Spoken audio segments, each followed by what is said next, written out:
संत सखाराम महाराज वाडी संस्थांच्या कार्यालयात शुक्रवारी सायंकाळी यात्रोत्सव संदर्भात विचारविमर्श करण्यासाठी प्रशासकीय यंत्रणेची बैठक घेण्यात आली।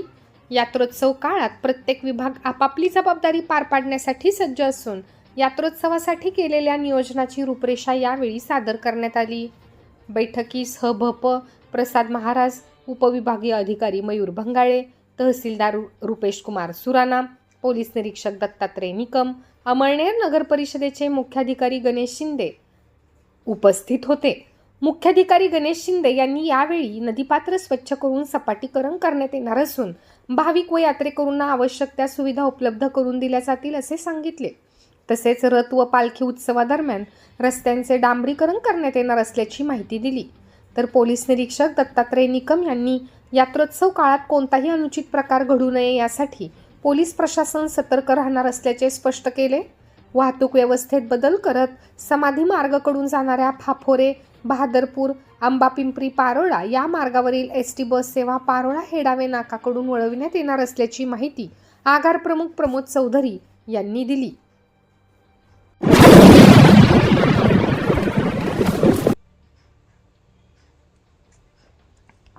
अमळनेर शहरासह तालुक्यातील वीज ग्राहकांना महावितरणकडून ॲडिशनल सिक्युरिटी डिपॉझिट भरण्याच्या नोटिसा पाठवण्यात आल्या असून वीज वापरावर आधारित अतिरिक्त रक्कम भरण्याच्या सूचनेमुळे नागरिकांमध्ये संभ्रम आणि नाराजीचे वातावरण निर्माण झाले आहे।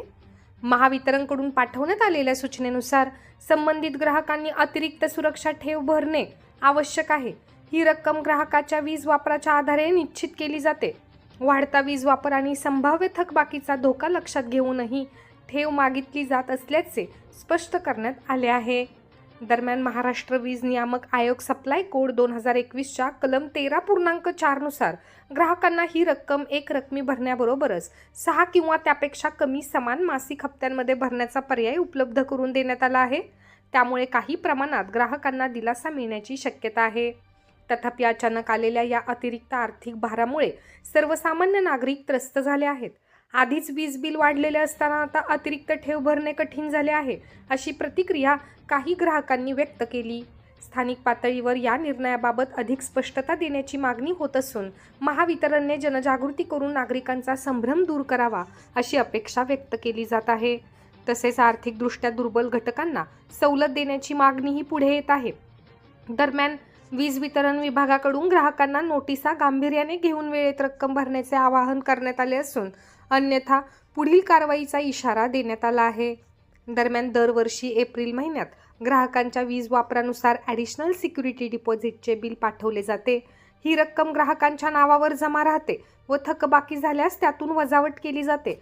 त्यामुळे ग्राहकांनी घाबरण्याचे काही एक कारण नाही, असे सहाय्यक अभियंता हेमंत सैंदाने यांनी सांगितले। अमळनेर शहरात निर्माण झालेल्या भीषण पाणी टंचाईमुळे नागरिकांचा संताप झाला असून 2 दिवसाआड पाणी पुरवठा करण्याचा सत्ताधाऱ्यांचा दावा प्रत्यक्षात पूर्णपणे कोलमडला आहे। अनेक भागात नागरिकांना 10 दिवसांपर्यंत पाणी मिळत नसल्याची गंभीर परिस्थिती निर्माण झाली आहे। या पार्श्वभूमीवर नागरिकांच्या वतीने मुख्याधिकाऱ्यांना कायदेशीर निवेदन देण्यात आले असून पाणी पुरवठ्याच्या गंभीर अनियमिततेवर तीव्र आक्षेप नोंदवण्यात आला आहे। पिण्याचे पाणी, स्वच्छता आणि दैनंदिन गरजांसाठी नागरिकांना मोठ्या हालापेष्टा सहन कराव्या लागत असल्याचे निवेदनात नमूद करण्यात आले आहे। प्रशासनाने पुढील 48 तासात नियमितपणे पाणी पुरवठा सुरू करावा, अन्यथा आंदोलन करण्याचा इशारा राष्ट्रवादी युवक काँग्रेसचे जिल्हा अध्यक्ष भूषण बदाने, सनी गायकवाड यांनी दिला आहे।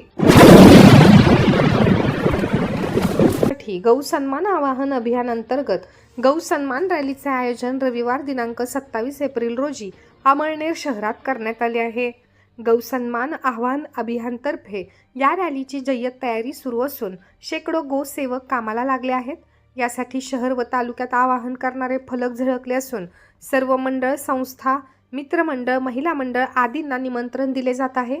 गोहत्या बंदीचा एक देश एकच कडक कायदा करून गौमाता राष्ट्रमाता घोषित करावी, केंद्रीय गोसेवा आणि संरक्षण कायदा लागू करावा, सर्व कत्तलखान्यांचे परवाने रद्द करावेत, स्वतंत्र केंद्रीय गौ मंत्रालय स्थापन करावे यासह अन्य मागण्यांसाठी भव्य या गौ सन्मान रॅलीचे आयोजन करण्यात आले आहे।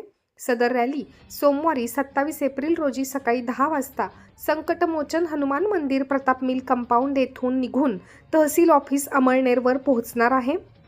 तरी सर्व गौमतेवर अपार श्रद्धा ठेवणाऱ्या हिंदू बंधू भगिनींनी गौसन्मान रॅलीमध्ये मोठ्या संख्येने उपस्थित राहावे असे आवाहन गौसन्मान आवाहन अभियानतर्फे करण्यात आले आहे.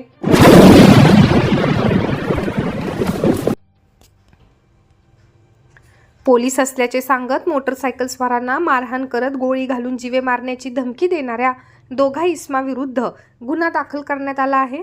सदर घटना 23 रोजी रात्री 10 वाजता मंगरूळजवळ घडली. शैलेश बुखराज पाटील राहणार स्वामी विवेकानंद कॉलनी पैलाड भागातील रहिवासी 23 रोजी रात्री मंगरूळ येथे आपल्या मित्रांसोबत जेवायला जात असताना मागाहून चारचाकी क्रमांक MH05 GD 9125 वरील चालकाने जोरजोरात हॉर्न मारला आणि पुढे जाऊन गाडी थांबवून चालकाच्या बाजूच्या इसमाने जोरजोरात शिवीगाळ करायला सुरुवात केली. याबाबत जाब विचारला असता चालकाने मित्र राहुल याला चापटबुक्क्यांनी मारहाण करणे सुरू केले, तर बाजूच्या इस्माने शैलेशच्या छातीत जोरदार बुक्का मारला आणि डाव्या हाताच्या बोटांना चावून जखम केली. तेव्हा काही लोकांनी भांडण सोडवले. त्यानंतरही त्यातील एकाने दमबाजी करत गोळी घालून जीवे मारण्याची धमकी दिली. नंतर त्यांनी वाहन एका बाजूला लावून मित्र बोलावून पुन्हा आम्हाला शिवीगाळ केली. शैलेशने अमळनेर पोलीस स्टेशनला फिर्याद दिल्यावरून गुन्हा दाखल करण्यात आला असून तपास हेड कॉन्स्टेबल प्रमोद पाटील करीत आहेत.